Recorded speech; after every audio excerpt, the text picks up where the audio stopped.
challenge and, if necessary, destroy media narratives. I'm George Samueli. It is now 9:10 p.m. in Central Europe, and need I say, the days are getting distinctively shorter.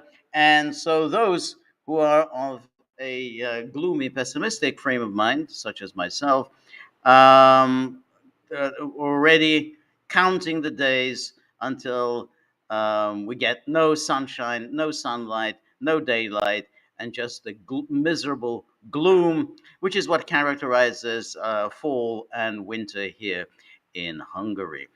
However, on a cheerful note, thank you very much, everybody who has joined me on the eve of July the 4th.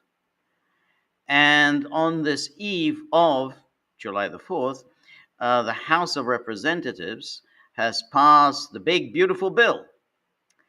And Trump obviously is delighted by it. And of course, it was always obvious that it would happen. Every administration, every new incoming administration, gets its big tax and budget bill through, and it's hailed immediately as a signature achievement.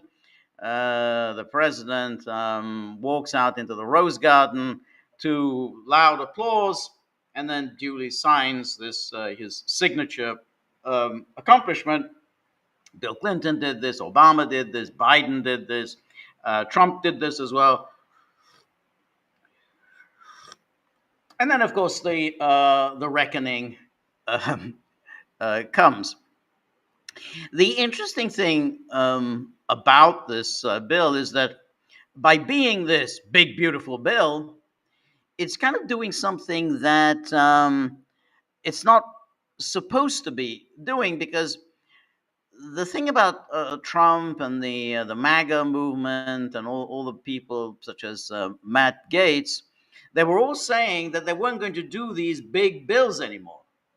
They said, we want actually narrowly focused bills. We just don't want these 1,000-page monstrosities that nobody has a chance to read and that nobody knows exactly what the hell's in them.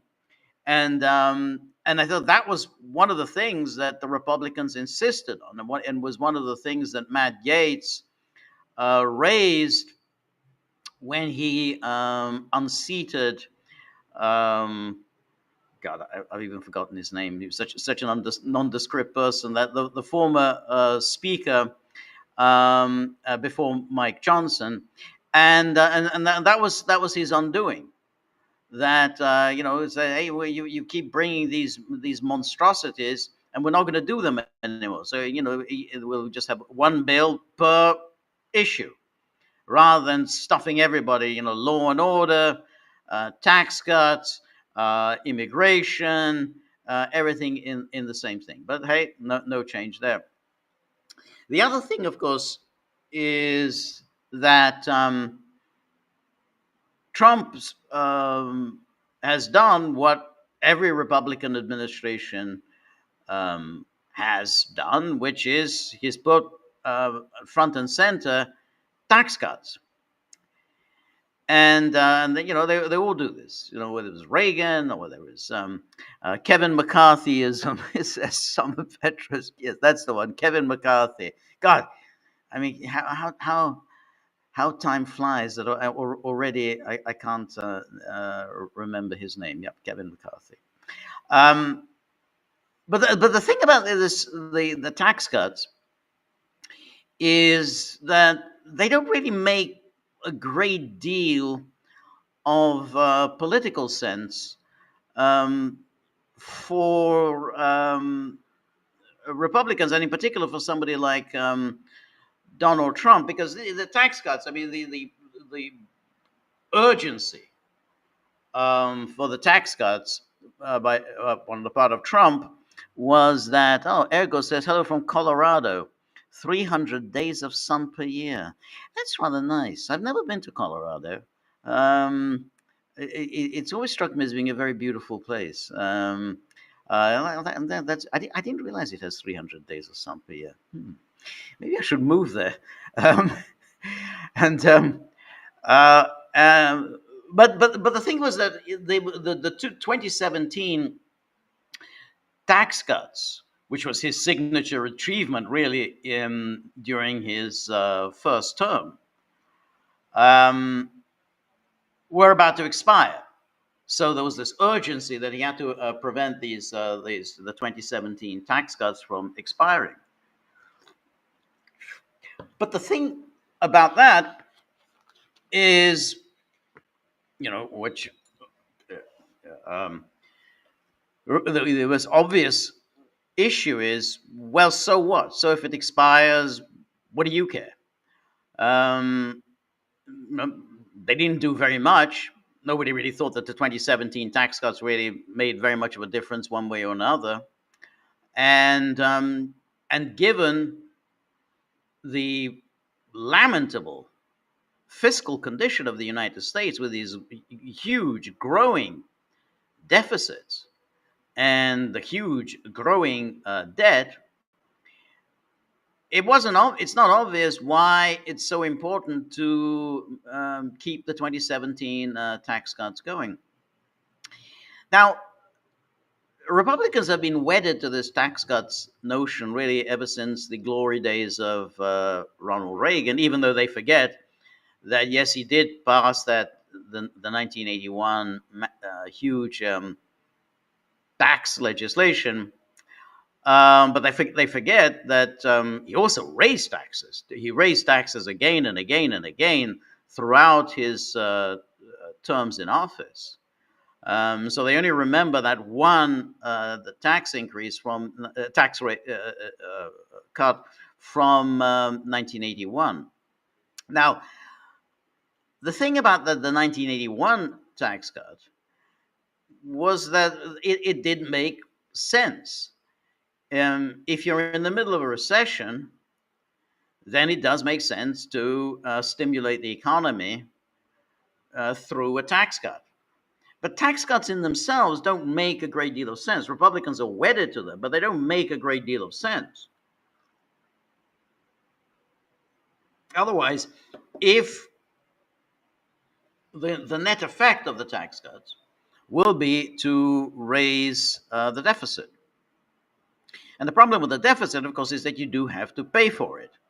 Whatever whatever the size of it, you do have to pay for it, and you have to service the debt, and then sooner or later, when bondholders start getting nervous, they don't really think that the money is there to fund these ever-growing deficits. Then the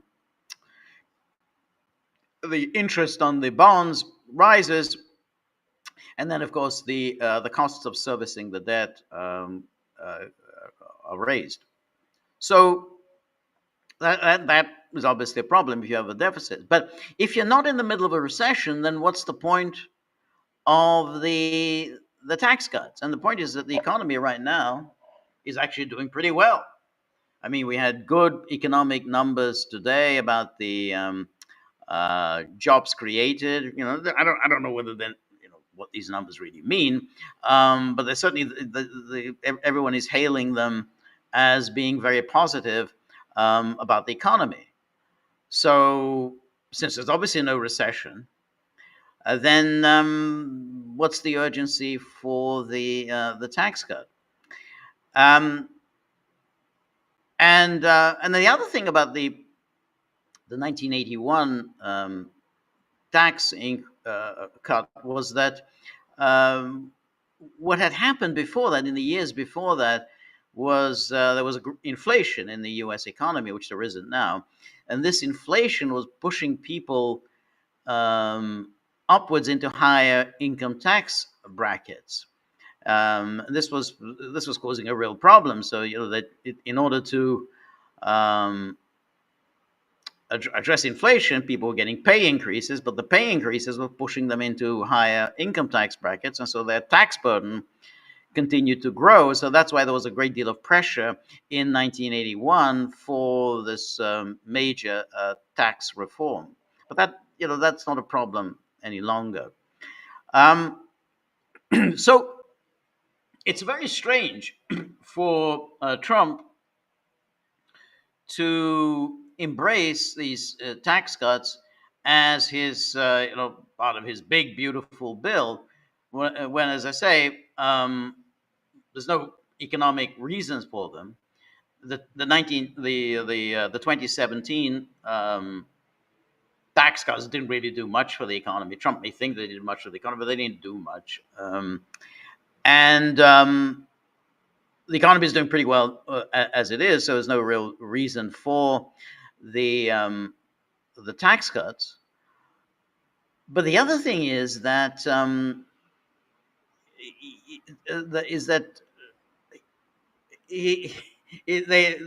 only is it raising the deficit, but it's being paid for by cuts at at the benefits side of the budget, which is the food stamps program and the Medicaid program. So that's essentially adding fuel to the Democrats' upcoming campaign.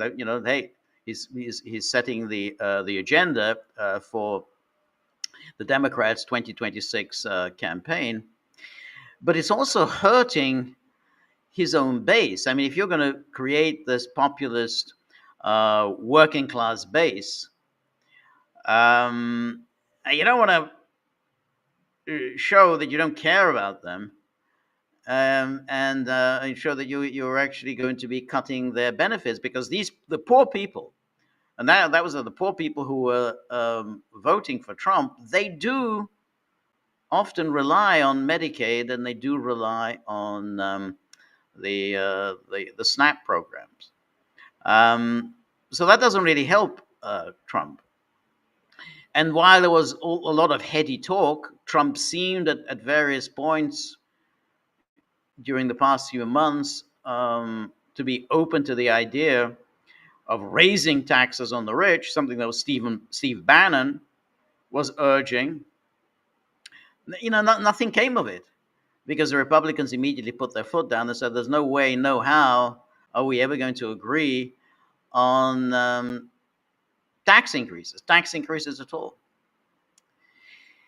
So essentially what you're getting here is a fairly standard issue Republican program, which is tax cuts without really any explanation as to the reason for the tax cuts.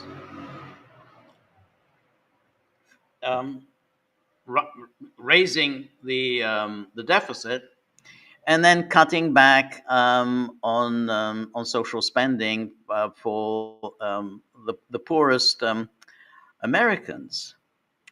So that doesn't really help Trump very much. Now, it's true that Trump has other things that he might tout, such as the tariffs. And so he's claiming he's going to raise money on the tariffs. So Peter Knopfler says, Shalom, George, from Cancun, Mexico. World on fire and Jews in the news. Well, and so Ethel Ben says, any source that Trump voters rely on food stamps. I'd have thought these programs are mostly for the inner cities, which vote 90% for them. I don't think that that's correct. I mean, I think that Trump did indeed make major inroads among poorer and working class voters, and some of them definitely make use of food stamps. So yeah, there is quite a lot of evidence that at least some of Trump voters rely on them. Medicaid however, is a more important one because a number, quite a substantial number of Trump voters were relying on Medicaid, and this was even pointed out by Senator Josh Hawley, who's a Republican, and said, "Yeah, I mean these are people in my state who voted for Trump, who voted for MAGA, but who do rely on Medicaid, not to mention all the hospitals and nursing homes and various medical facilities that do rely on Medicaid in Missouri and elsewhere. So any cuts in Medicaid is definitely going to hurt um, Trump voters. Um, so that's the part that's a fairly standard Republican fare. It doesn't do Trump any good. Now he does have other populist programs that he'll tout. As I said, the tariffs. He's got this deal that he's just worked out with Vietnam, which is actually quite an interesting deal because because the real punishment there for Vietnam is the transshipment of Chinese goods, and that was always the issue with Vietnam and other countries in Asia that suddenly had these ballooning trade surpluses with the United States. How did that happen? How did Vietnam suddenly become this economic powerhouse and having a massive trade surplus with the United States? Well, obviously, when it was using this transshipment of uh, of uh, of Chinese goods. And let me say, I'm just going to read this.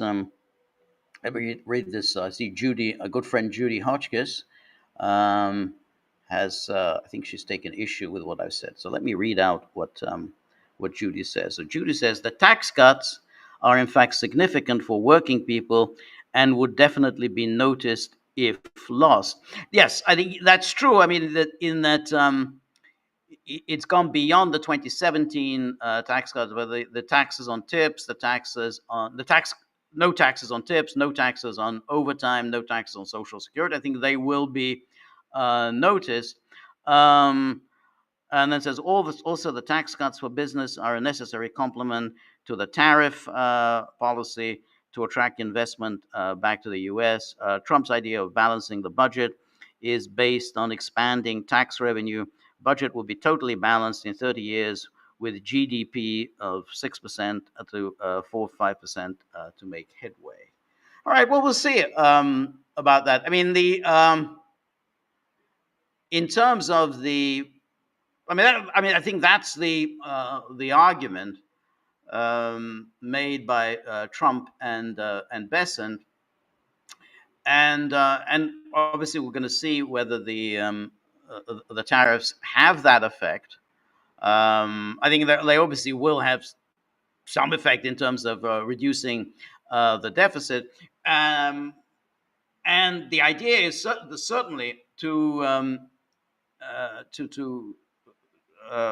increase investment in the United States. That's the general plan, and well, we'll see if that goes. I mean, so far Trump has been all over the place with the tariffs, but I certainly liked what he did with China. But certainly, as far as his tariff policy so far has gone, it's been very much a kind of spasmodic thing of trying to punish with this country or that country for having a trade surplus. It's not. I haven't seen the strategy of which industries are you going to nurture in the United States in order to make America as the cutting edge industrial monster of the future. because so far it's just all about, well, who's got a trade surplus, so we're going to hit them, and then of course then you work out some sort of a deal. You cut your tariffs, we cut our tariffs.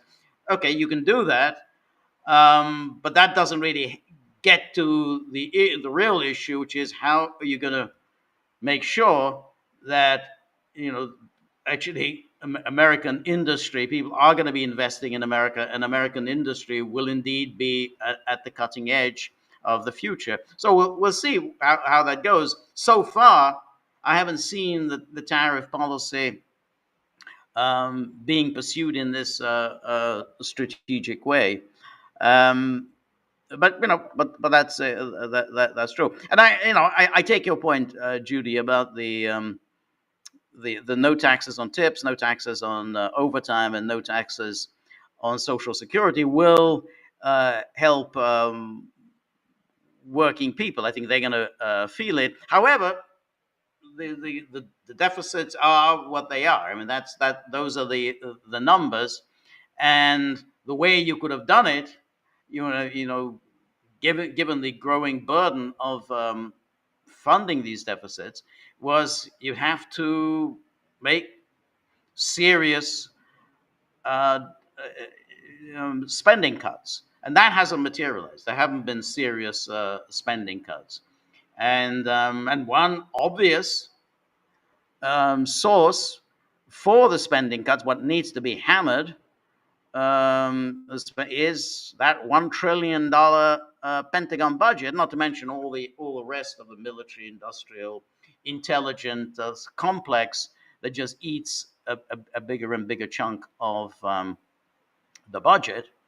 But as long if you don't tackle that, whatever you save on cutting the food stamp program or whatever you save on Medicaid is just going to be just a drop in the ocean.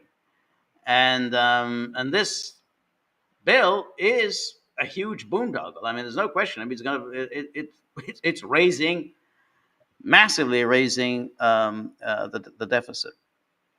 Anyway, so that's one thing. Now, the other thing that happened today is Trump had a phone conversation. He proudly announced a phone conversation with Putin. This will be their sixth conversation on the phone, and at the moment, this may change within while we're on air, but at the moment, we haven't had a Trumpian readout of the call. There's been a Russian readout. They rushed out a readout very quickly. But I should say, by the way, before I go on, thank you very much, Judy, for your generosity, and as always, for your very interesting and very insightful observations. Always a pleasure, and always very stimulating to read your comments. Anyway, let's get back to the Russian readout of the Putin Trump phone call. And here's as always, the readout is given by this presidential aide, Yuri Ushakov, who does a kind of an oral description of what took place during this phone conversation. So the phone conversation lasted about an hour, which is quite short by Trump standards, because he usually, he and Putin usually talk for about 2 hours. And when you think of all the interpretation and everything, there wasn't really that much talking. Anyway, so here's Ushakov, and here's, dear colleagues, another nearly hour-long telephone conversation between Russian President Vladimir Vladimirovich Putin and U.S. President Donald Trump has just ended. Donald Trump began by announcing the successful passage of the administration's flagship tax, immigration, and energy reform bill in the US Congress. Trump himself calls this bill a big, beautiful bill. So, so this is kind of amusing. He starts talking to Putin and tells Putin, "Oh, I've just passed this big, beautiful bill in Congress." You know, so Putin really finds that all particularly fascinating. And then Vladimir Putin wished Trump success in implementing the planned reforms, and of course, congratulated him on the national holiday of the United States, Independence Day, which is celebrated tomorrow. At the same time, it was noted on our part that Russia played a significant role in the formation of American statehood, including during the War of Independence 250 years ago, and then during the Civil War, which ended 160 years ago. So, you know, the Russians like to remind that, particularly the Civil War, that they actually were on the Unionist side. It was stated that our countries are linked not only by their alliance in the First and Second World Wars, but also by deeper historical roots. Um, by the way, Vladimir Putin mentioned that literally before the conversation with Donald Trump, he had communicated with representatives of the Russian business community. In particular, during this meeting, the idea was expressed about an exchange between the two countries of film products that promote traditional values that are close to us and the Trump administration. Traditional values. So we have film products, so we have films that Russian films that promote traditional values, and I guess there are some American films that promote traditional values. I mean, not obviously not mainstream Hollywood fare, but I mean, you know, there are some Trumpian or filmmakers who do promote traditional values that are close to us and the Trump administration. And Trump immediately responded, saying that he liked this idea. And then the situation around Iran and the Middle East as a whole was discussed in great detail. The Russian side emphasized the importance of resolving all contentious issues, disagreements, and conflict situations exclusively by political and diplomatic means. Well, Trump and Israel, of course, have already put bait to that idea. So I don't know what's the point of that.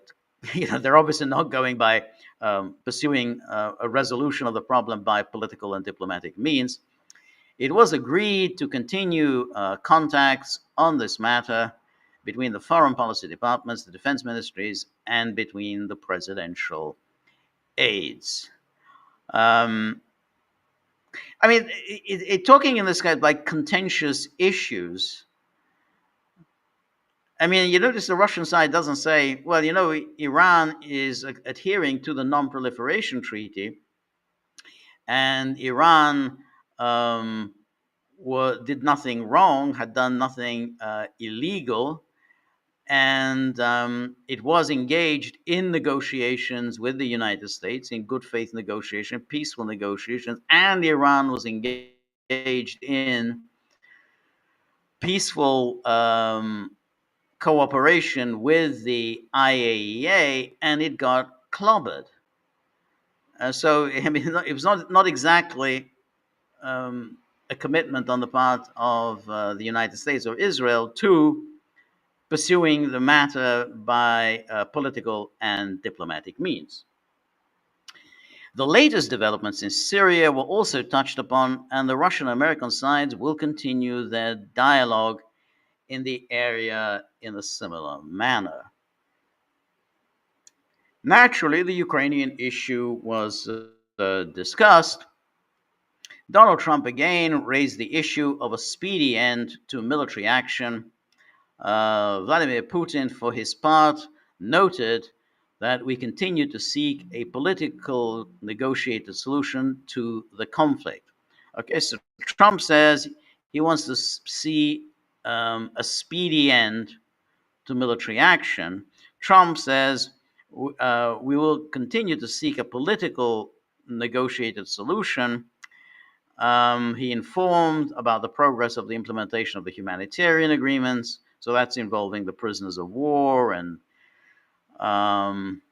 the remains of Ukrainian soldiers, and of course the remains of Russian soldiers, and so on.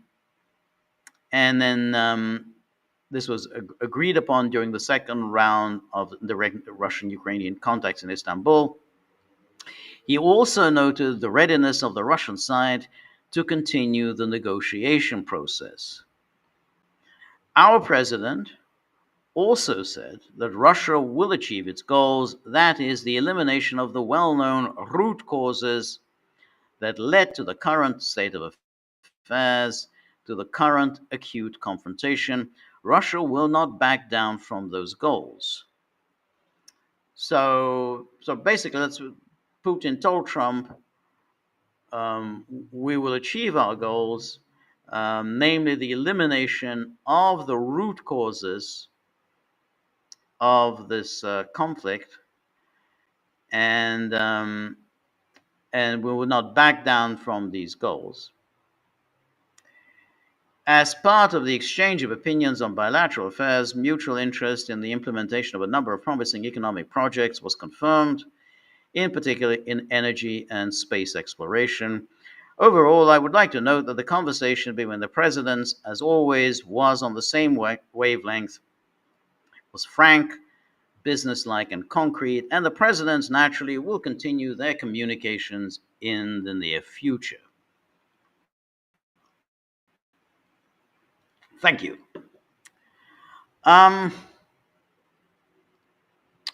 So, if one then considers really what happened here, it's not immediately obvious what exactly was the point of this telephone call. I'm assuming it was on Trump's initiative that this telephone call took place. Russia insisted that it will, we will continue until the root causes will have been addressed. And one other talking point that Russians like to insist on, and whatever agreement is reached has to take into account current realities on the ground. That's that's the way the Russians always frame it.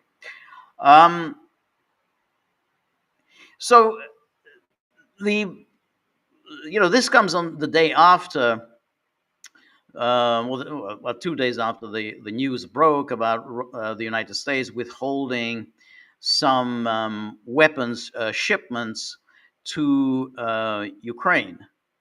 And I did a podcast on it yesterday, so you can refer to it, where I dealt with the issue. My view is that we shouldn't jump to any conclusions about that, because this will be the fourth time, essentially, that Trump will have indicated that he wants to cut back on military transfers to Ukraine. And all three times that Trump has done this, he went back on his word and continued weapons deliveries for Ukraine. So we shouldn't jump in and say, "Oh, that's it. Trump is ending the Ukraine program. Trump is pulling the plug on Ukraine. Trump is about to push Zelensky under the bus, and so on." This is the usual alt media talk. Now, the reason I don't think that he's going to do that is that he's given no indication that he's going to do that. In fact, at the NATO summit, he indicated that he would try to deliver some Patriot missile defense systems to Ukraine. He said they're a little hard to come by because we've been using them up. Israel has been using them, and we've been using them against the Houthis. We've been using them protecting Israel, and so we don't have that much to spare. So he suggests that in NATO, but nonetheless, he said his words about Zelensky were actually quite warm. He said, we're much warmer than usual. Um, so that there's been no, and none of this, incidentally, has been officially confirmed that there's going to be any withholding of weapon systems for Ukraine. So far, all we've had are indications that there might be some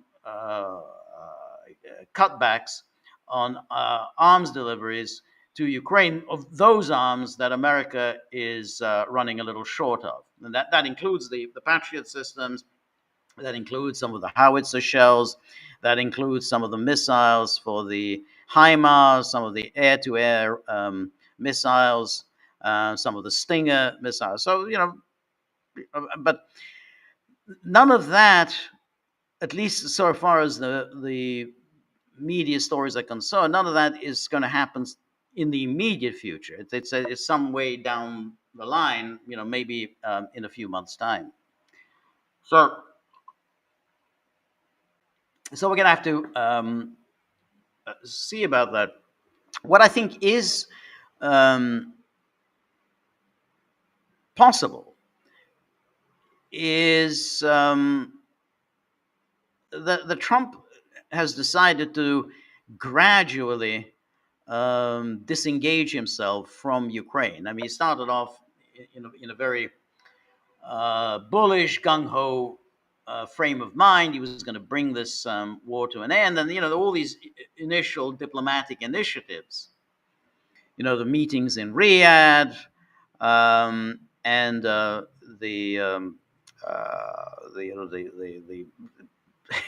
the ceasefire, the 30-day ceasefire proposal, and so on, and the plan to normalize relations with Russia.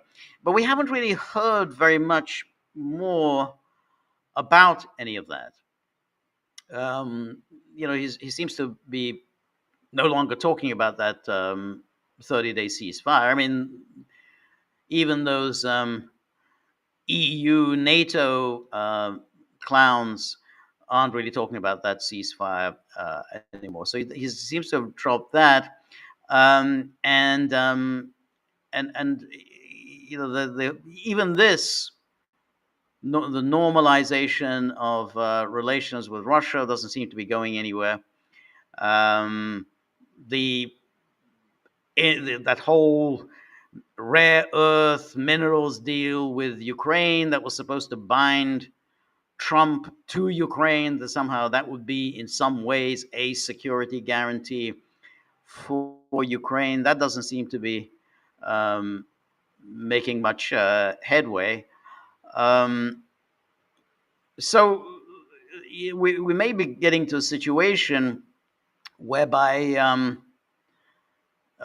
Trump is, you remember when I think it was when Chancellor Schmerz was visiting him in the Oval Office, and he said about, well, when you see two kids in the park fighting, it's best not necessarily to break them up, but just to let them fight it out, and then break it up. So it's possible that he's changed his strategy, and by distancing himself from Ukraine in an implicit way, he hasn't said anything explicitly saying, well, I'm distancing myself, I'm not interested in this anymore, but by effectively no longer pushing for anything, no longer coming up with any real plans, ideas, initiatives, he's hoping that in some way something will resolve itself, and so and therefore within 2 or 3 months he will be in a better position to come up with some peace plan. And this is the moment when Russia, if it has the wherewithal, should be able to push forward and secure some key military victories. Um, the United States isn't doing anything very much. NATO isn't doing anything very much. Um, the no one seems to be very keen on getting involved.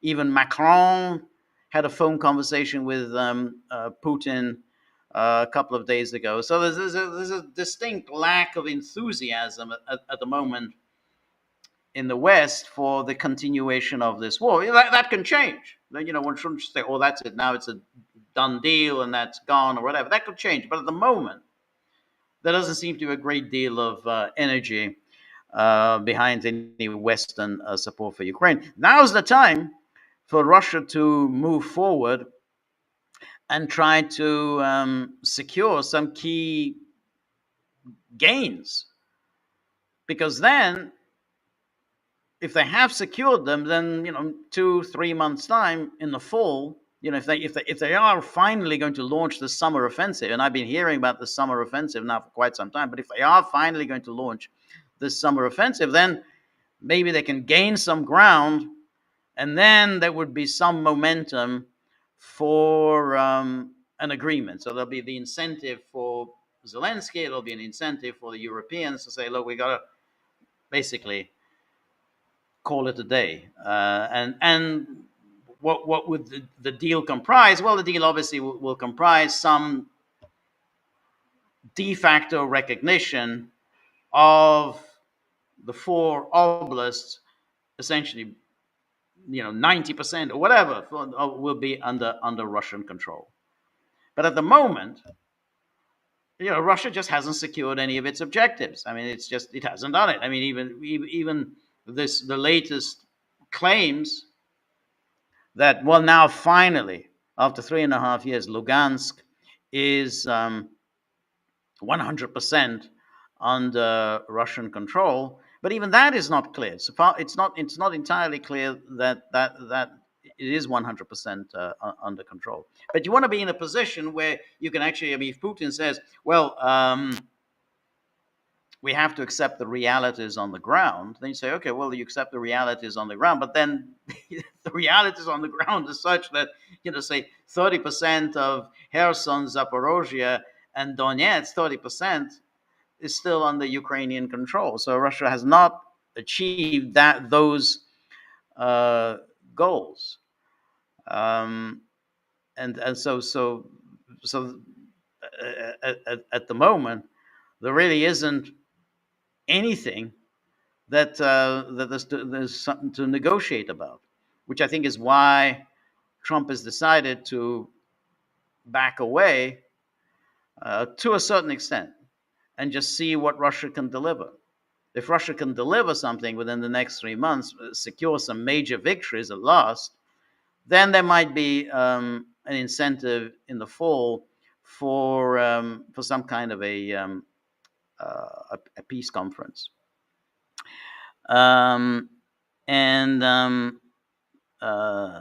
So that's we've got that. The other thing is which we kind of I touched on in a podcast yesterday, was the problem with Azerbaijan, and this problem with Azerbaijan and Russia is actually quite a tricky one for Russia. As I pointed out, if you go back to the days of the Soviet Union, but also in the aftermath of the fall of the Soviet Union, the Caucasus was Russia's backyard. Basically, Russia held sway in the Caucasus. Armenia and Azerbaijan really needed to get permission from Russia to do whatever they wanted to do. But the weaknesses of Russia's position were already becoming apparent in 2020, when Azerbaijan launched its offensive against against Armenia, and essentially reversed all of its military setbacks when they fought their war back in 1988. So they'd been waiting for that time, and that was 32 years. Um, Now, at the time, it seemed very strange that Russia had taken such a nonchalant attitude towards this. I mean, whatever view they might have had about Armenian recalcitrance and Armenian obduracy in refusing to make concessions to Azerbaijan over the 32 years, um, that still didn't answer the question. Well, why, why then, if you thought that Armenia should make these concessions, why didn't you force Armenia to make these concessions? Why did you allow Azerbaijan and, of course, Turkey, because anything Azerbaijan does, behind it stands Turkey. Why did you allow them to act unilaterally and you didn't do anything to stop this? Now, the explanation came about, the sort of, well, we've been pressuring the Armenians. They just didn't do, didn't do what we told them to do, which isn't very convincing because, well, hey, Armenia is a tiny country and you're supposed to be a great power. Why couldn't you just simply pressure Armenia to make the concessions that you thought that Armenia should make? But the other explanation was that Armenia was run by Pashinyan, who came to power in a sort of color revolution and was really determined from the start to move Armenia out of the Russian orbit, to eventually leave the Collective Security Treaty Organization, but essentially just to move towards NATO and the European Union. And the Russians were miffed by this, understandably. Hey, Armenia is supposed to be our friend. And so they decided to punish Pashinyan by essentially adopting a kind of a hands-off policy towards this war between Armenia and Azerbaijan. Okay, so it seemed to me at the time like cutting your nose off to spite your face. Russia was shown to be weak. Russia was shown to be not the dominant power in the Caucasus. Azerbaijan and Turkey just acted unilaterally. So it seems strange Russia would do this just in order to teach Pashinyan a lesson, but okay. But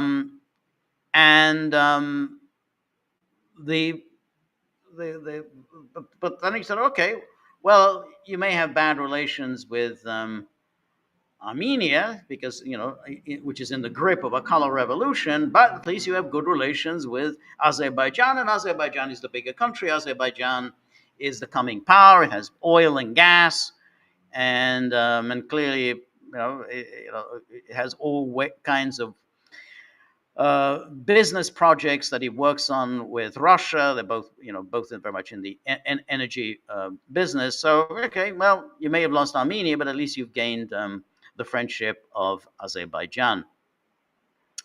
And that seemed to be reinforced by what happened in 2024 when Azerbaijan decided to finish the job off, having sort of recaptured much of the territory of Nagorno-Karabakh in the 2020 war.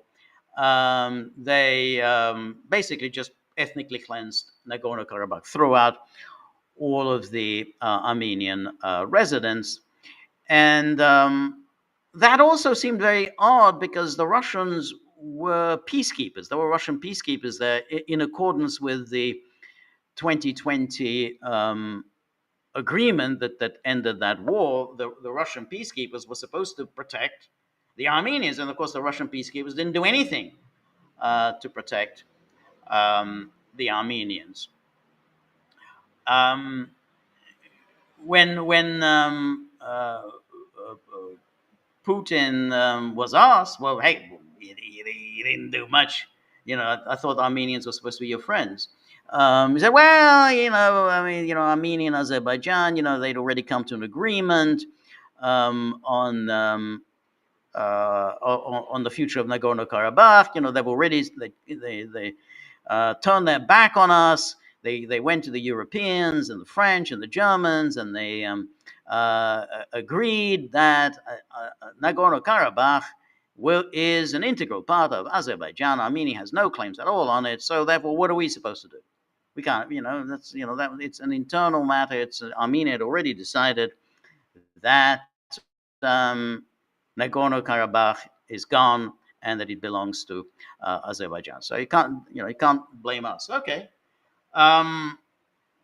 So the next stage of that was that Azerbaijan, having seen that, hey, this territory is now, Nagorno-Karabakh is now Azerbaijan, and there aren't any Armenians here, then what do we need these Russian peacekeepers? Incidentally, the Azerbaijanis killed a number of Russian peacekeepers, and Russia basically also said nothing. So they killed Russian peacekeepers in 2024. So hey, they said, well, we don't need any peacekeepers here. This is now integral territory of Azerbaijan, and so please leave. And the Russian peacekeepers left. And so now in the meantime, of course, the Armenians were very angry with the Russians. Pashinyan obviously is a terrible leader, and it kind of hasn't done anything good for his own people. But the Armenians do have a case that they expect a little bit more help and support from their Russian friends. But at least you can say, okay, well, at least you've got Azerbaijan. You may have lost Armenia, and Armenia now clearly determined to leave the Russian orbit altogether. As basically said, it's going to withdraw from the Collective Security Treaty Organization, and it's making nice with the French and the Germans and so on. And then he's, whatever demands Azerbaijan makes on Armenia, you change your constitution. And what about the Zangezur corridor? So that basically Turkey and Azerbaijan become linked. That'll be the trade route, which will also provide Turkey with its trade routes into Central Asia. Essentially, it basically cuts Armenia into two. A tiny country, but it's already going to be cut in two. But Armenia will cease effectively to exist. But nonetheless, Armenia is making nice with Turkey. Pashinyan visited Ankara recently, trying to put all the bad feelings between Turkey and Armenia behind. Okay, you think, well, okay, well, at least Russia will have Azerbaijan. Okay, well, at least we've got Azerbaijan. It's a bigger country, and it's worth keeping in with them. But that hasn't happened, and one could have entirely predicted that hasn't happened. And it started with this the shoot down of a civilian airliner, an Azerbaijani civilian airliner, last December. I mean, it was clearly an accident. Maybe it was military, it was incompetence that led it, but clearly this was the airliner was en route to landing in Grozny in Chechnya. And then it came under fire from Russian anti-aircraft fire. I mean, obviously, the Russian anti-aircraft fire was not directed at the civilian airline. I mean, there's no point in shooting it on the civilian airline. It was directed at drones, Ukrainian drones, that were tracking the airliner. So we don't know exactly whether the anti-aircraft fire hit the civilian airliner or whether shrapnel from the from the drones. The anti-aircraft fire hit the drones, and the shrapnel from the drones hit the airliner. But either way, the airliner was uh, badly hit. It was unable to make the landing in Grozny and had to make a detour to try to land in Kazakhstan. It was unable to do so. It crashed, and a number of people died on board. The Russians apologized for this and called it a tragedy. Azerbaijan refused to accept the apology and continued to berate Russia over this. And this has been going on and on. We're now into July. This was in December, and Azerbaijan is still going on about this, even though they're not even making the claim that Russia did this deliberately, or that Russia deliberately shot down a civilian airliner. They're not even making it, because that would be just too ridiculous to allege. But then they made this these accusations, and they're not willing to let it go. And now they've added another dimension to this, which is because the Russians authorities and these criminal gangs, these ethnically based criminal gangs, which are a serious problem in Russia. I mean, the Azerbaijani criminal gangs are among the worst in Russia, as are the Chechen criminal gangs, as are the Tajiks. Russia has been importing migrants for years. We see what happens in the United States. What's happening in Russia, and of course, it's only accelerated during the years of the war in Ukraine, because now there's obviously a shortage of labor. The men are at the front. Somebody's got to man these factories. So they're bringing in migrants, and how do these migrants get in? How do they get to stay? Well, obviously, there's a lot of corruption that goes on. A lot of fraudulence within the bureaucracy, a lot of forged documents. So there's a lot of very shady, corrupt dealings that is allowing migrants to come in and then to stay. But with it comes criminality.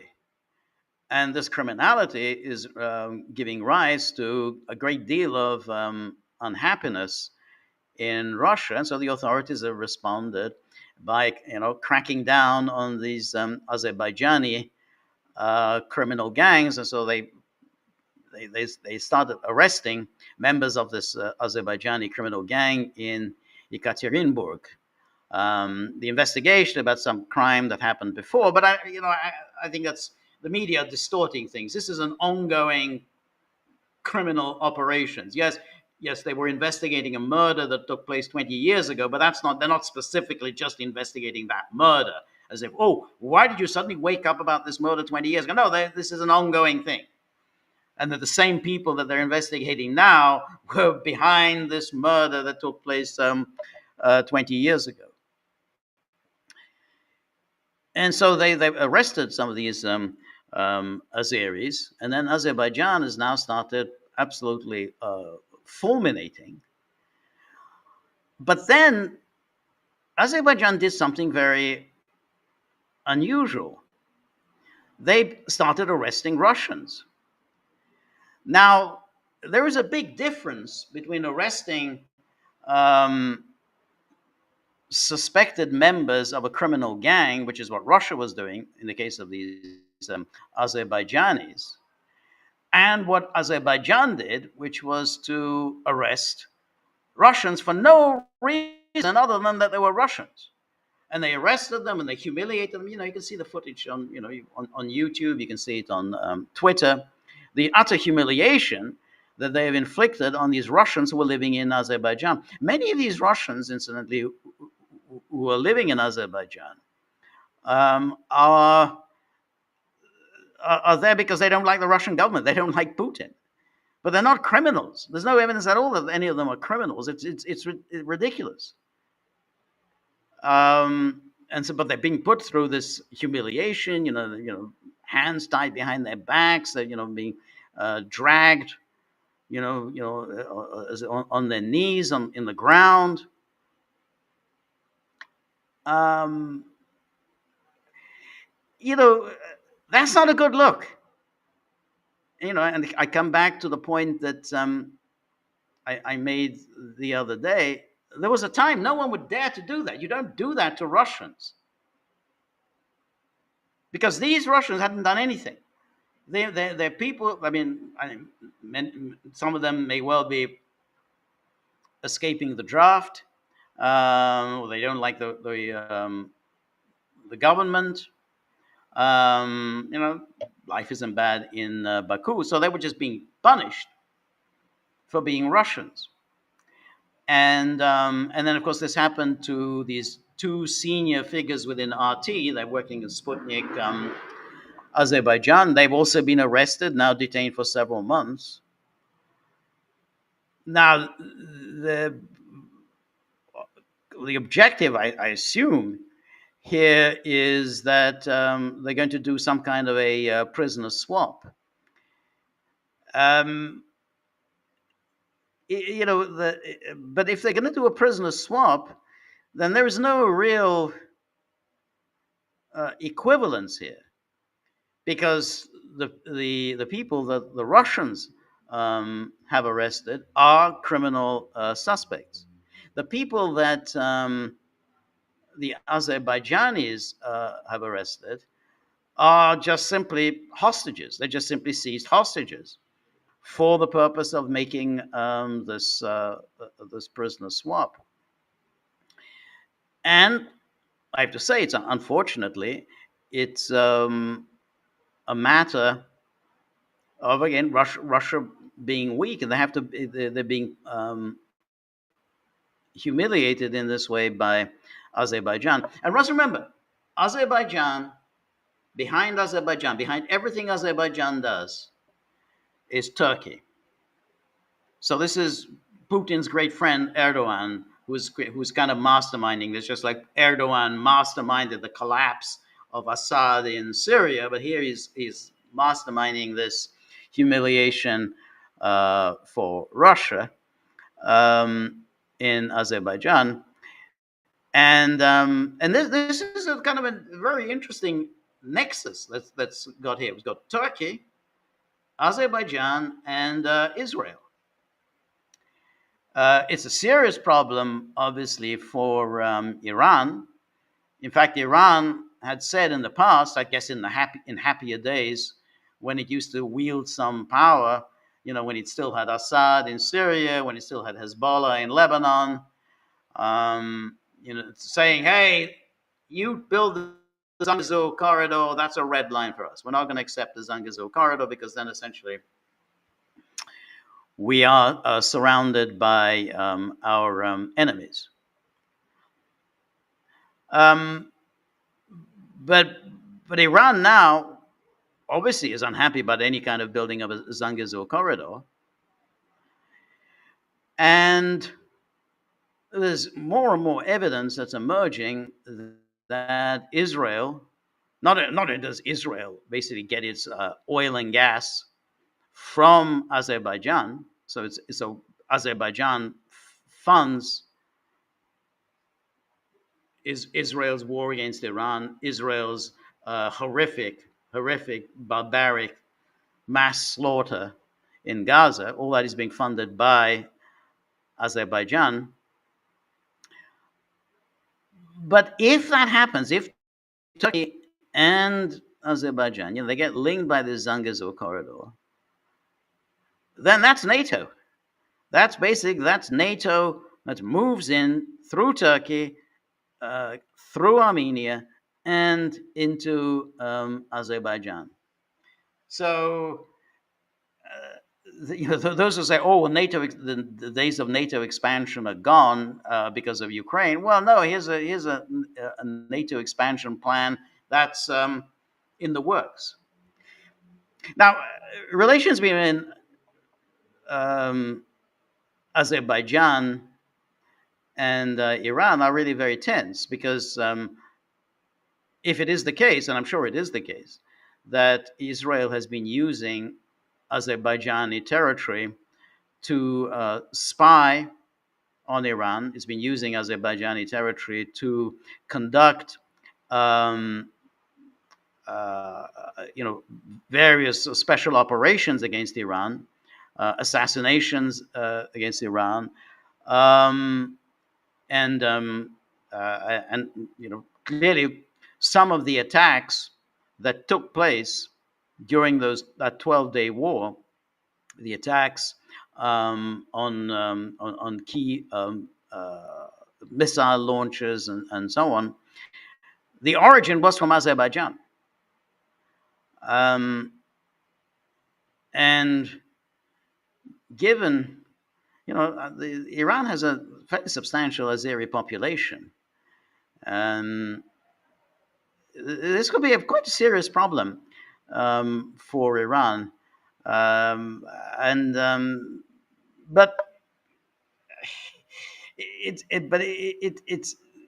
a result of, unfortunately, the weakness of Russia and the weakness of the axis of resistance. It wouldn't have happened had Syria survived last year, had Russia and Iran done something to prop up Bashar al-Assad, um, and if Hezbollah had survived, uh, if then Iran would have been in a much stronger position. Iran would be in a stronger position now to do something about this problem that it now has with Azerbaijan to the north, and similarly with Russia. So now with Russia, where it used to dominate the Caucasus, but Armenia and Azerbaijan both used to look up to Russia as essentially the mediator of any kind of conflict between them, the power, the dominant power there. Now they're both hostile. They're both moving into the enemy camp. So that's not a happy situation. Anyway, let's take a look at the some of the comments on our locals page from our gagglers, the people who worry about the condition of the dogs, and they know that the dogs who basically do all the heavy lifting here, the hard work, and yet who go hungry, unrewarded, unremunerated, um, and I really appreciate that. And for first question, Danoki, always good to see you. Good to see you back, Danoki. Sorry you were gone for a little while on, I guess, I don't know, on vacation. So it's good to see you back. And Danoki says, Dear George, seems like Putin is the secret author of how to lose friends and alienate people, as he keeps scoring one geopolitical victory after another. Just ask Bashar, Pashinyan, Aliyev, the mullahs, and the rest of the gang of the axis of impotence. That's a good one, the axis of impotence. Pepe, Dumskoba, and idiot goddess Zaharova wholeheartedly approve, whining about international law as usual, obviously. Well, as I said, I do find it um, quite extraordinary. I mean, amidst all the talk about multipolarity, I mean, every time Lavrov starts speaking, he starts talking about something called multipolarity, and you kind of wonder, well, the world gets less and less multipolar every year. You go back to 1991, even in the sort of the low point of the 90s, you had Russia was still, carried a lot of weight. As I said, they carried weight in the Caucasus, they carried weight in Central Asia, They even carried weight in the Balkans. You had Serbia and Montenegro, who still were allied with Russia, um, and Russia had wielded power, or wielded at least influence in the Middle East. You had Syria. Syria was always a sort of a Russian satellite. Syria was in relatively peaceful, uh, and but now, as we just discussed, when it comes to the Caucasus, Russia has now been pushed out. Has this seems to be, even if there might be some damage control, and Russia might uh, may heal his wounds with Armenia and Azerbaijan. I don't think it's going to make any difference. Azerbaijan's gone. I mean, if whatever amelioration will take place, it's only going to be done with a view to making some kind of a prisoner exchange. But there's been no parallelism. I mean, if Azerbaijan secures the release of I don't know how many criminal gangster mafia types from Russia, who will all go back to Azerbaijan, and maybe they'll go back to fueling more criminal activities in Russia, and in return, Russia just gets back some Russians who weren't doing anything. They were just simply living while Russian. I mean, none of these people that Azerbaijan has arrested, there's no evidence that they did anything wrong. I mean, these guys who were working at Sputnik, they were just journalists, and now they're in prison. And so if that happens, this will be a total humiliation for Russia. You're giving up criminals just to get back some ordinary Russians minding their own business. That's a terrible humiliation. So that's a reflection of how little multipolarity there is. You know, we kind of remember days when the Middle East was something that the Soviet Union was a key player in the Middle East. The 1977, Jimmy Carter and the Soviet Union signed a joint declaration of principles of what must guide a kind of a Middle East settlement. That was in 77. 1991, the Madrid conference, which was a very important conference, because it led to the Oslo process. The two chairmen of the Madrid peace conference were the United States and the Soviet Union.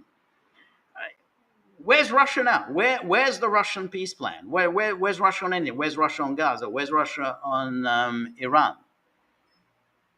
Where's China on any of this? I mean, where's any evidence that there's actually any kind of multipolarity in the world? The only thing they come up with is they keep counting the size of economies, GDP, by purchasing power parity. The purchasing power. Well, okay, as I said before, if you get a very big country, you're going to get a lot of economic activity there, but it doesn't mean anything.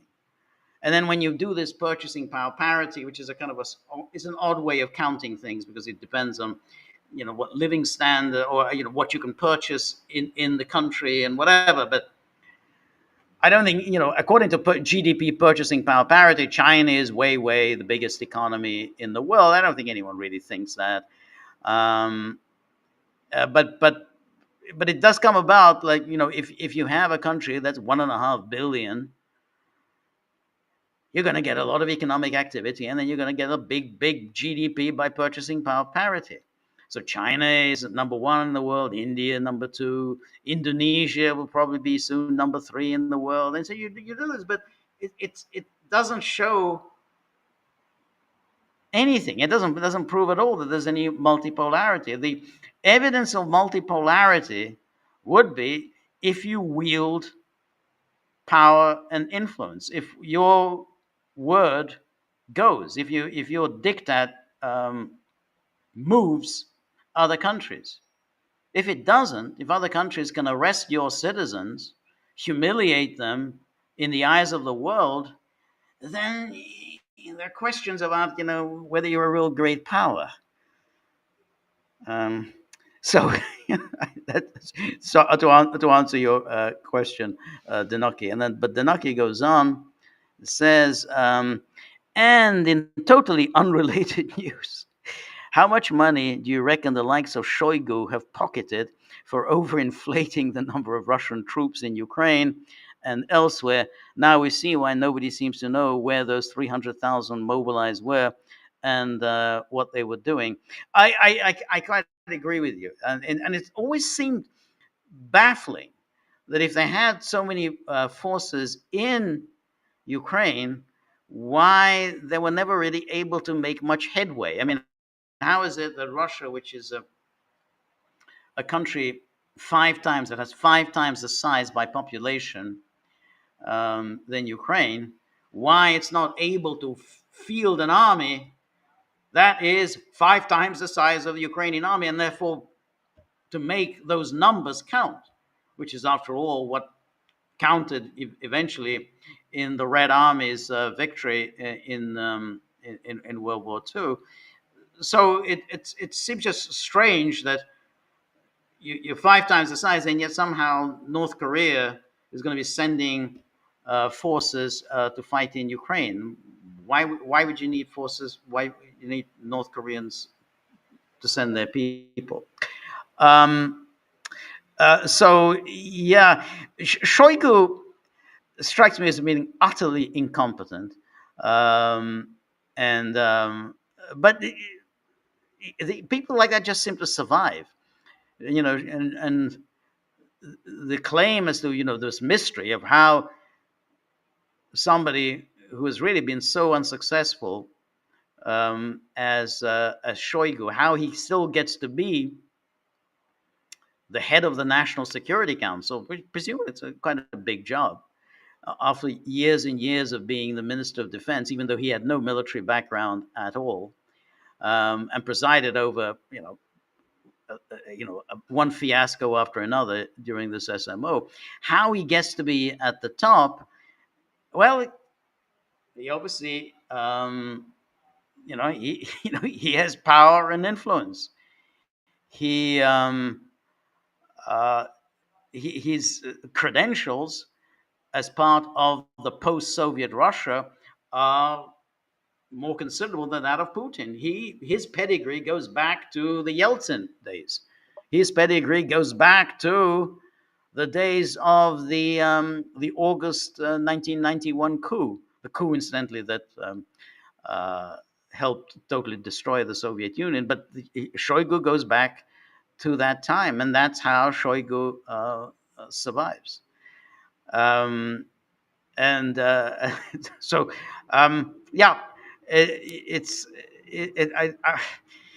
I mean, I do find it strange in general how you can have so little change at the top, particularly in wartime. I mean, you really want to be moving your people around. You want to have some sense of, well, this person isn't doing a particularly good job. I'm going to replace him with that person. If he's not doing a good job, replace him with that. I mean, it's kind of what happens in war normally. But apparently, here you're going to keep your job for 20 years. So anyway, good to see you again, Danaki. And Marty, always good to see you. Thank you as always, Marty, for your generosity. Thank you for all of your hilarious postings. And Marty has posted as gruesome a picture as I've ever seen. This is the Frau, was it? Frau 360, Frau 360. And it seems to be she's getting off a plane. She's the new president of the UN General Assembly. She's getting off a plane, and she kind of looks like she just got out of bed. not a very flattering picture.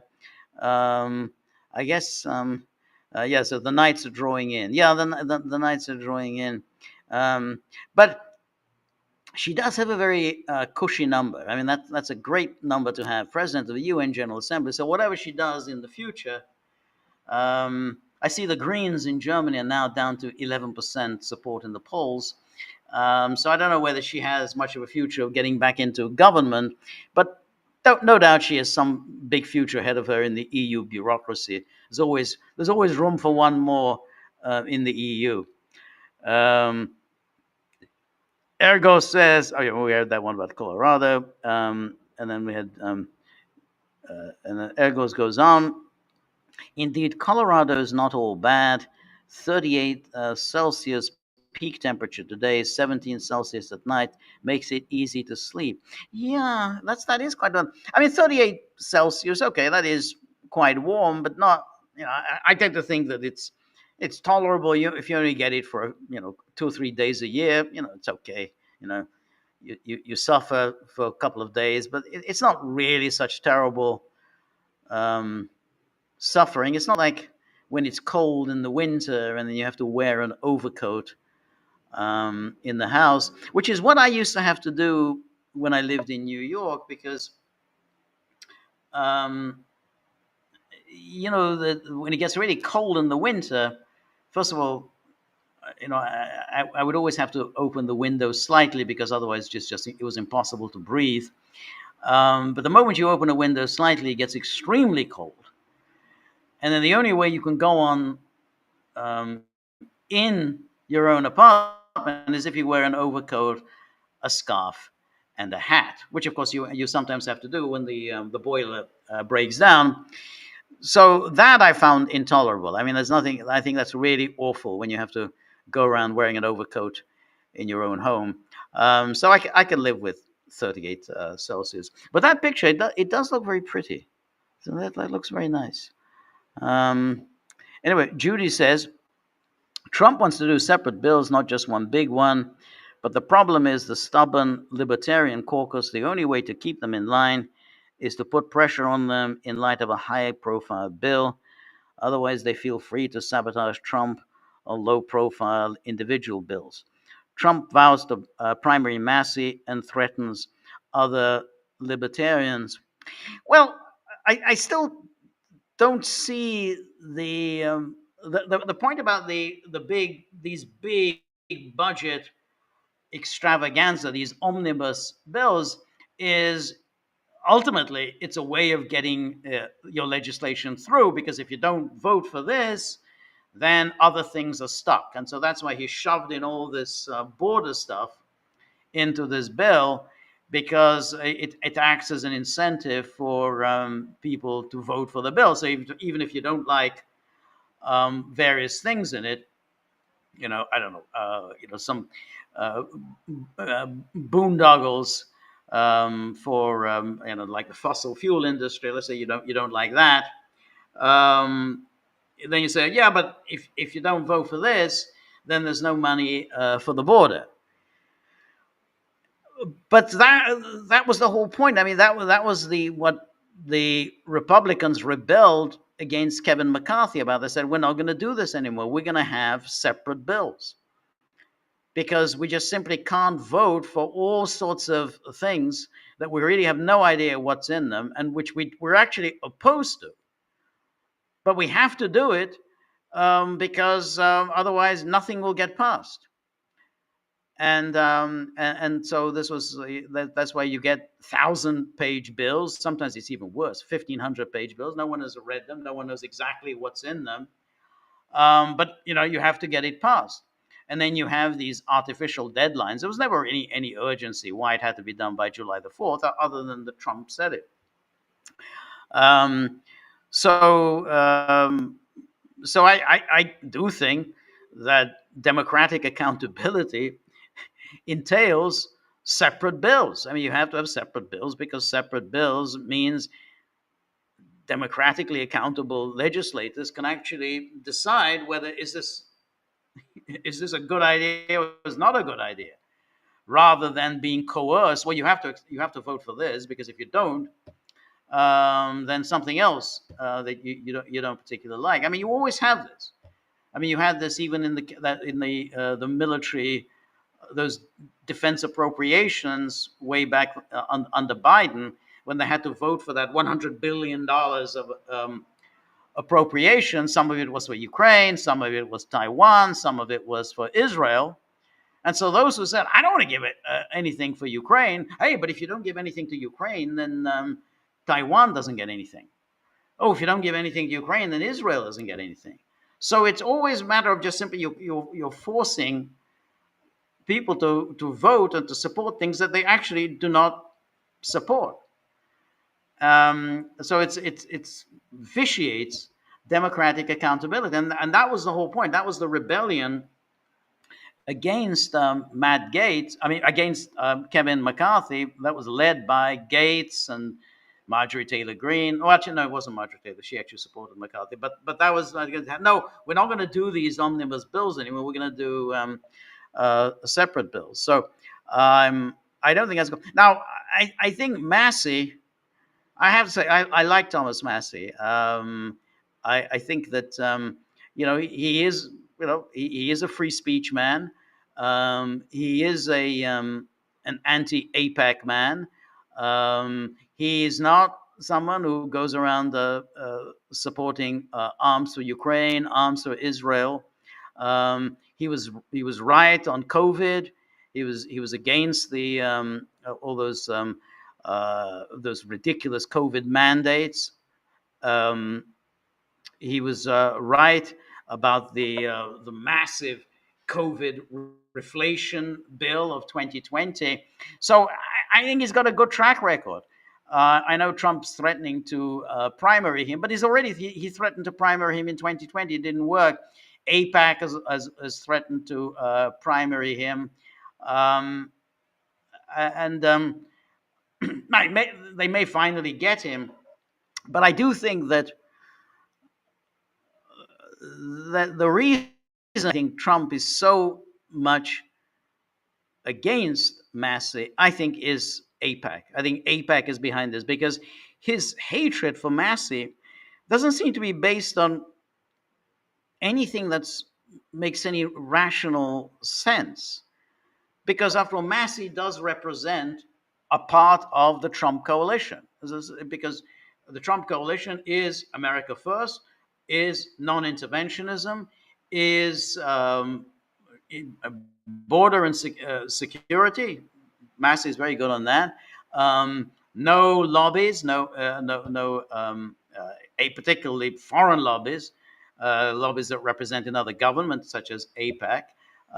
So that's also part of the Trump coalition. Nothing for Ukraine. That's also a part of the Trump coalition. And of course, against any of these phony baloney COVID vaccine mandates, which weren't based on any science. And Massey was kind of an early one on that. So I think Massey has a pretty good, solid record. But they might get him. I mean, I guess you can always pour in enough money against someone, and he might fall by the wayside. Ergo says, thank you very much. Ergo says, that readout sounds like Much Ado About Nothing. Yeah, it does a little bit. A lot of bother about sweet FA. I don't quite understand what the point of the telephone call was. I don't know what Trump was hoping for, and that may be the reason why, at least when we started the podcast, there's been no White House readout about the phone call. Probably there's nothing really much to say. So I agree. That's a lot of it's Much Ado About Nothing, or a lot of bother about sweet FA. So thank you. It goes anyway. Judy goes on. The Russians not only supported the U.S. in the Revolutionary War, yes, and the Civil War, but also in the U.S. War of 1812. Yeah, that's a very good point. Yeah, absolutely. And the Tsar intervened by bringing pressure on the British on behalf of the U.S., even though the British were supposed to be the ally of Russia against Napoleon. And then you give a link to your article. Okay, that's good. That's a good article. I think everybody should link on that. I'm going to link on it. So, um, and thank you, Judy. And then Judy goes on. The Iranians imported a lot of Afghani migrants. They just found out that a large group of these Afghanis turned out to be operatives for the Israelis in assassination and internal drone attacks.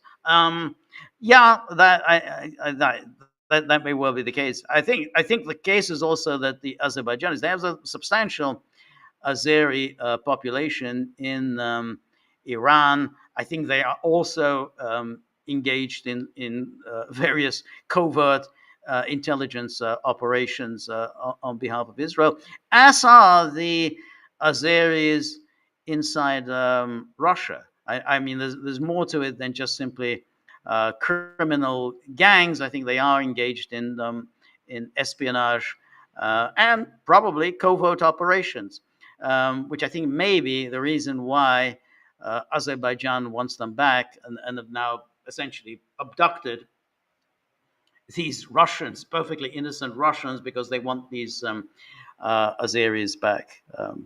So anyway, thank you, Judy. And then Danaki says, well, Putin actually said it best after Beslan. The weak get beaten. Yeah. Nobody respects the Russians these days, not the Azeris, not the Armenians, not even the Latvians or the Estonians. I, yeah, I think it's sad to say that is indeed happened. And the strange thing is that when Putin launched the special military operation, the the motive behind it was the exact opposite of that. The motive was precisely that now Russia will be respected. You know, look at that. We weren't just sitting on our hands. We weren't just complaining. We weren't just making clever arguments about international law. We weren't just making clever arguments about, oh, Baker said this to Gorbachev and Clinton said this to us, and then Angela Merkel said this to me, and whatever. So we're not going to make those arguments, which we've been making for years and years, and everybody on RT, including me, have been making these arguments. They're very clever, blah, blah, blah, but hey, fine words, butter, no parsnips. So I thought that finally said, right, we're going to end this. We're going to show what we're made of. We're going to show that, our fists are going to do our talking for us.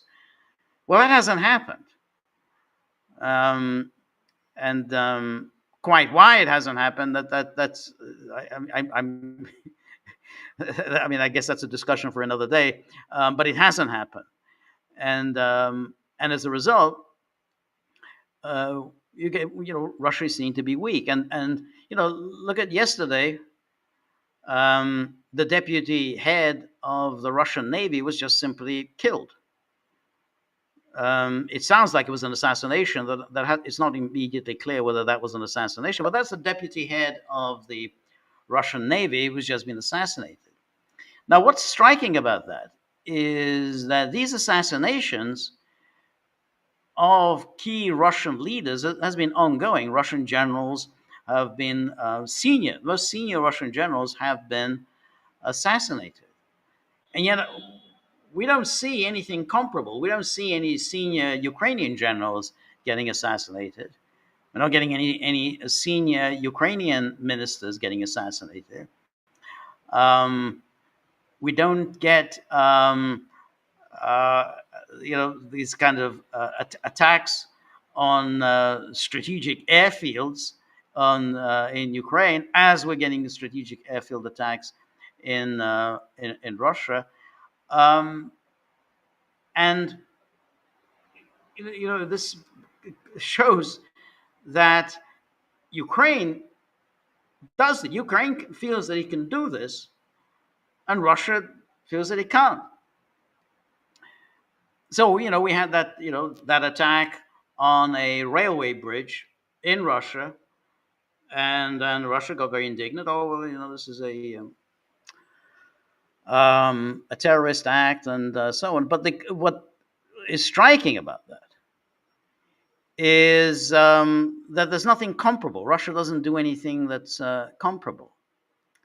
Now, the argument on that is, well, yeah, but this doesn't move the needle at all. This doesn't in any way strengthen Ukraine at all. This doesn't help Ukraine on the battlefield, and the battlefield is being decided by Russia. So Russia's steadily winning the battle. It doesn't matter. You can kill any number of Russian generals, any number of navy chiefs, whatever. Russia's still inexorably winning the war. Well, I don't know about that. The war seems to be going on on different fronts. There's a war that's going on the Ukrainian front, but there's a war also going on in the Russian front.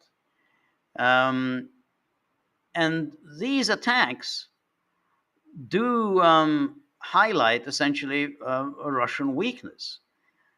No one would have thought that you could do this, that Russia would just simply permit this, that you can attack Russian territory. No one would have thought that Russia would permit its most senior generals just to get gunned down in Russia. Not even in Ukraine, they get gunned down in Russia. And so we see the consequences. Azerbaijan feels that it can just simply arrest a whole bunch of innocent Russians, humiliate them in the eyes of the world, and it will suffer no consequences. Who'd have thunk? Anyway, thank you, Danaki. Aristotle, thank you so much. And Aristotle says Zelensky seems to be keen on making Ukraine a military proxy. Yeah, he's been doing that a long time. He sent forces to Africa on behalf of neocon interests, proposed Ukraine replacing the US Europe garrison, and wants to be an arms manufacturing superpower. Are Ukrainians the new neocon proxy reserve? Well, that's clearly the idea. That is definitely engaged in that. And well, yeah, yes, he did indeed offer, if the Americans want to move their forces out of Europe in order to do their famous pivot to Asia, hey, we are ready, we are battle hardened, and we are ready to replace the Americans. And of course, he does want to turn Ukraine into a kind of military industrial powerhouse. And to a certain extent, he's done that. I mean, Ukraine is now producing a lot of drones, and it's going to keep producing them. I mean, that they seem to be able to do that. I'm not quite sure how they managed to pull that off, but they are producing these drones, and it seems surprising in terms of the logic of it is baffling. I mean, why would any Ukrainian president want to turn his country into cannon fodder? Why would they want to go on fighting a war that involves Ukrainians getting killed? Yes, Russians are also getting killed. But if you're the president of Ukraine, why would you want Ukrainians getting killed? But no Americans are getting killed. No Western Europeans are getting killed. So that's the point. I mean, if you're president of Ukraine, you're saying, hey, well, my people are getting killed. I'm fighting your fight. I'm fighting, whatever, NATO's fight. But we are the ones who are getting killed. We are getting our country destroyed. But he seems hell-bent on doing that. And that's not the least of the baffling aspects of this war. Why would anyone want to go on doing this when it's so plainly self-destructive? But that is doing this now. As I said earlier on, who knows what might happen in the summer? I mean, we've been told that there's this big Russian summer offensive that's coming. Maybe Trump himself is going to decide to wait that one out, see what happens. Maybe the lay of the land will be different after the summer offensive.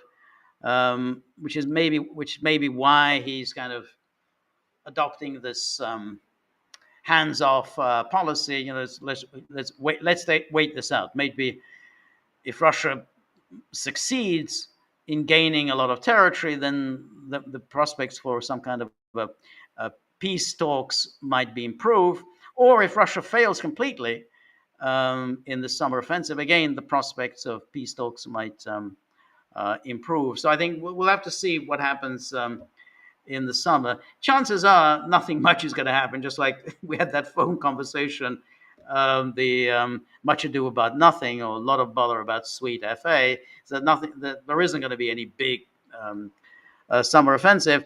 And I think that's why I think Trump has decided to bide his time, not cut Ukraine off. He's not going to do that, but not exactly champion Ukraine either. So it's like he's decided to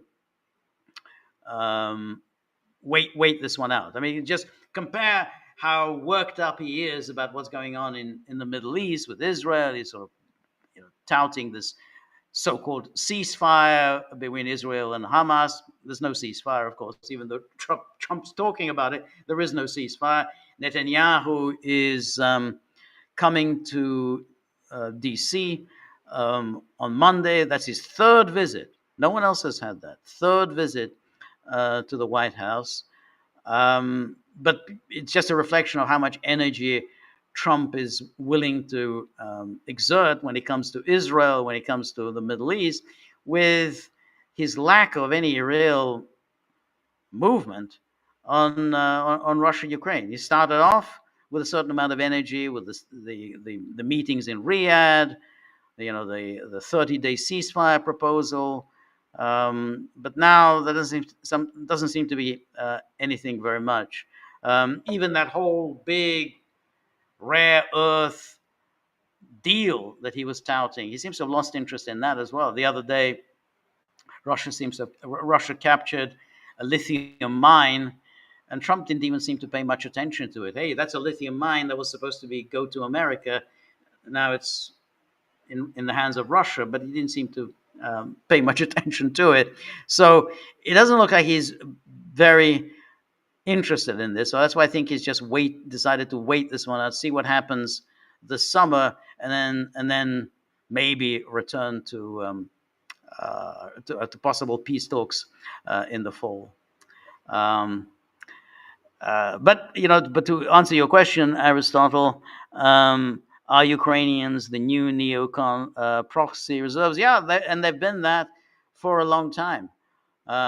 Who'd have thunk that somebody would be so happy to allow themselves to be used as cannon fodder for the war plans of others, for others who themselves have never risked anything. They've never heard a shot fired in anger. Anyway, thank you so much, Aristotle. And Anne-Marie, always so good to see you. Thank you so much, as always, Anne-Marie, for your generosity. Anne-Marie is a distinguished concert violinist. We're very fortunate to have somebody who's such a distinguished musical performer among us. And her comments on on the Gaggle Music Club are always very important and very well worth reading, even though she's very modest and often speaks very self-effacingly about her comments. Are always very interesting. I always learn a great deal from anything Anne-Marie says, and I hope Anne-Marie will have the time to comment something on Die Meistersinger, which is our latest offering on the Gaggle Music Club, and really be interested to learn, what she thinks of Die Meistersinger. I'm a huge fan. I saw it the other day. Didn't think much of the production. Unfortunately, productions are always in the hands of a bunch of clowns who are just sort of parasitical. They batten onto Wagner, and then they put their own silly ideas about production, impose that on Wagner. But you can't do anything about the music.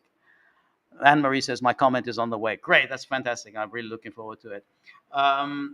But so, yeah, the production, you can't do anything about that. It's like a lot of talentless people, batten onto Wagner and put all their ridiculous ideas in there.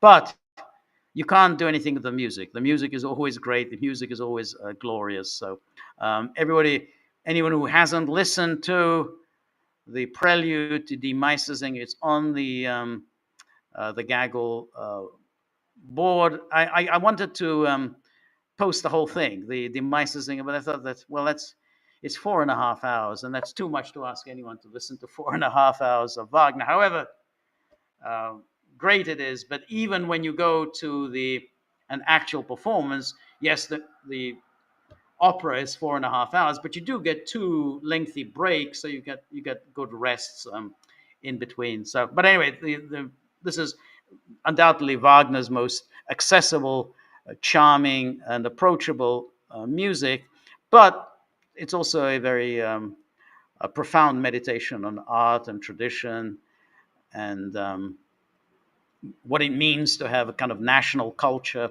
all of which Wagner was much preoccupied with in his career.